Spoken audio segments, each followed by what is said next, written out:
اعوذ باللہ من الشیطان الرجیم بسم اللہ الرحمن الرحیم ربی زدنی علما اللہم فقہنی فی الدین آمین وَأَنَا مدینۃ العلم وعلی بابھا توفیٰ علی علیہ السلام مدد۔ السلام علیکم ورحمۃ اللہ وبرکاتہ۔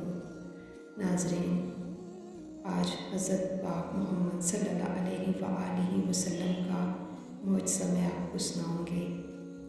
ناظرین، آپ سے گزارش ہے کہ ویڈیو کو اینڈ تک دیکھیں۔ نبی پاک صلی اللہ علیہ وآلہ وسلم کا معجزہ ہے، اسے سکون سے سنیں۔ چھوٹی سی ویڈیو ہے اور اپنی دعائیں اپنے دل میں رکھیں اور انشاءاللہ آپ کی ساری دعائیں قبول ہوں گی۔ جس ذات کے لیے ساری کائنات اللہ پاک نے خلق کی ہے، جب آپ اس کا معجزہ سنیں گی اور اس کا واسطہ دے کے اپنے اللہ پاک سے مدد مانگیں گی تو انشاءاللہ اللہ رب العزت ضرور آپ کی ہر خواہش، ہر جائز حاجات پوری کریں گے انشاءاللہ۔ ناظرین، ویڈیو شروع کرنے سے پہلے آپ سب سے التماس ہے کہ ویڈیو کو پورا دیکھیں، ویڈیو کو لائک، شیئر، کمنٹ اور چینل کو سبسکرائب ضرور کیجیے گا۔ جزاک اللہ۔ تو آئیے معجزے کی طرف۔ بسم اللہ الرحمن الرحیم۔ رسول مقبول حضرت محمد صلی اللہ علیہ وآلہ وسلم مکہ معظمہ سے ہجرت کر کے جب مدینہ منورہ تشریف لائے تو مقام قبا پر نزول اجلاء فرمایا اور ارشاد کیا کہ میں اس وقت تک مدینہ میں داخل نہیں ہوں گا کہ جب تک میرا بھائی علی مرتضیٰ نہ آ جائے۔ حضرت سلمان فارسی اس وقت تک مدینہ کے ایک یہودی کے غلام تھے اور اپنے مالک کی کھجوروں کے باغوں کو پانی دیتے اور ان کی حفاظت کرتے۔ حضرت سلمان فارسی رضی اللہ تعالیٰ عنہ حضرت عیسیٰ علیہ السلام کے ماننے والوں سے حضرت صلی اللہ علیہ وآلہ وسلم کی حالت معلوم کرتے رہتے تھے، لہٰذا جب حضرت صلی اللہ علیہ وآلہ وسلم مدینہ پہنچنے کی خبر حضرت سلمان فارسی رضی اللہ تعالیٰ عنہ نے سنی تو کھجوروں کا ایک طبق لے کر حضرت صلی اللہ علیہ وآلہ وسلم کی خدمت میں حاضر ہوئے اور آپ سے عرض کی کہ میں نے سنا ہے کہ آپ مسافر ہو کر تشریف لائے ہیں، لہٰذا میں اپنے صدقات آپ کی خدمت میں لایا ہوں، آپ ان کو تناول فرمائیں۔ حضرت صلی اللہ علیہ وآلہ وسلم نے اپنے صحابہ سے فرمایا، بسم اللہ پڑھ کر ان کو تناول کرو، مگر آپ صلی اللہ علیہ وآلہ وسلم نے تناول نہ فرمایا۔ جناب سلمان فارسی رضی اللہ تعالیٰ عنہ کھڑے ہو کر یہ منظر دیکھتے رہے۔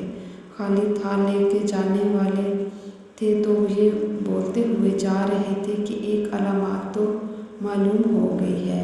پھر دوسرا تھال کھجوروں کا لے کر حاضر ہوئے اور پیش کیا حضرت محمد صلی اللہ علیہ وآلہ وسلم کو اور فرمایا کہ یہ بطور ہدیہ ہے، آپ اسے قبول فرمائیں۔ حضرت صلی اللہ علیہ وآلہ وسلم نے ہدیہ قبول فرماتے ہوئے خود بھی تناول فرمایا اور دیگر صحابہ کو بھی دیا۔ جب حضرت سلمان فارسی رضی اللہ تعالیٰ عنہ نے یہ دیکھا تو نبی پاک صلی اللہ علیہ وآلہ وسلم کا طباع صلی اللہ علیہ وآلہ وسلم نے دریافت فرمایا تو سلمان رضی اللہ تعالیٰ عنہ نے عرض کی کہ وہ ایک یہودی کا غلام ہے، لہٰذا آپ اس بارے میں کیا حکم دیتے ہیں؟ آپ صلی اللہ علیہ وآلہ وسلم نے فرمایا، جاؤ کچھ رقم دے کر چھٹکارا حاصل کر لو۔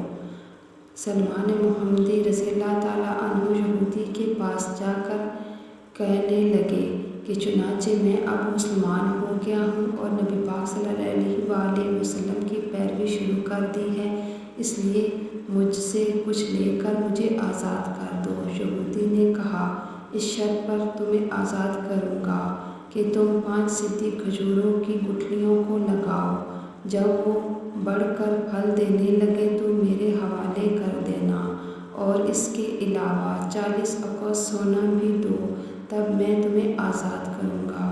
جناب سلمان محمدی رضی اللہ تعالیٰ عنہ نے باخدمت حضرت محمد صلی اللہ علیہ وسلم میں پیش ہوئے اور تمام واقعہ بیان کیا۔ حضرت صلی اللہ علیہ وآلہ وسلم نے فرمایا، واپس جاؤ اور اس سے یہ شرط نامہ لکھوا لاؤ تاکہ بعد میں وہ انکار نہ کر سکے۔ جناب سلمان محمدی رضی اللہ تعالیٰ عنہ گئے اور وہ شرط نامہ لکھوا کر لے آئے۔ آپ صلی اللہ علیہ وآلہ وسلم نے سلمان رضی اللہ تعالیٰ عنہ سے 5 سیدھی کھجوروں کی گٹھلیاں لانے کو کہا۔ سلمان رضی اللہ تعالیٰ عنہ جب وہ گٹھلیاں لے کر آپ کی خدمت میں حاضر ہوئے تو حضرت صلی اللہ علیہ وآلہ وسلم نے وہ گٹھلیاں جناب حضرت مولا علی علیہ السلام کے حوالے کی اور کرتے ہوئے کہا کہ چلو سلمان محمدی اس جگہ تشریف لے آئے جہاں یہودی نے درخت لگانے کو کہا تھا۔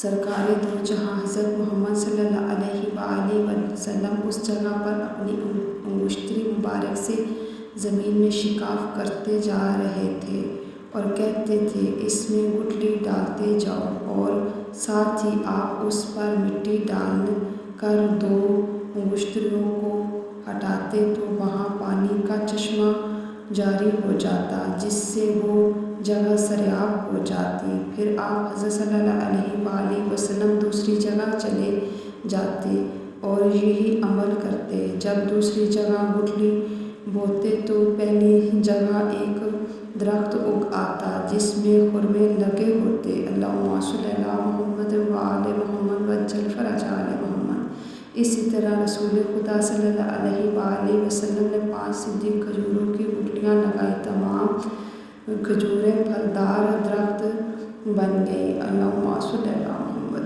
وآل محمد۔ یہودی جو ساتھ ساتھ چل رہا تھا یہ منظر دیکھ کر کہنے لگا کہ واقعی قریش سچ کہتے ہیں کہ محمد صلی اللہ علیہ وسلم جادوگر ہے۔ پھر بولا کہ اے سلمان، میں نے کھجوروں کا باغ تو لے لیا ہے لیکن وہ 40 اوقات سونا کہاں ہے؟ یہ سنتے ہی نبی پاک صلی اللہ علیہ وآلہ وسلم نے اپنے سامنے سے ایک پتھر اٹھایا، وہ سونا بن گیا، بہترین سونا بن گیا جو یہودی کو دے دیا گیا، اور یہودی نے جب اس سونے کا وزن کروایا تو وہ 40 اوقات سونا تھا۔ اللہم صلی علی محمد وآل محمد۔ لہٰذا جب حضرت سلمان محمدی رضی اللہ تعالیٰ عنہ حضرت صلی اللہ علیہ وآلہ وسلم کی خدمت میں حاضر ہوئے اور ساری عمر سچے دل سے آپ کی خدمت کرتے رہے۔ اللہم صلی علی محمد وآل محمد وعجل فرج آل محمد۔ اے اللہ پاک بطور اپنے حبیب مکرم محمد صلی اللہ علیہ وآلہ وسلم اور ان کی آل پاک کے صدقے جس طرح سلمان محمدی رضی اللہ تعالیٰ عنہ کی مشکل کو آسان فرمایا ہے، بالکل اسی طرح ہر مومن ہر مومنہ کی ہر مشکل آسان فرما اور ہمیں درست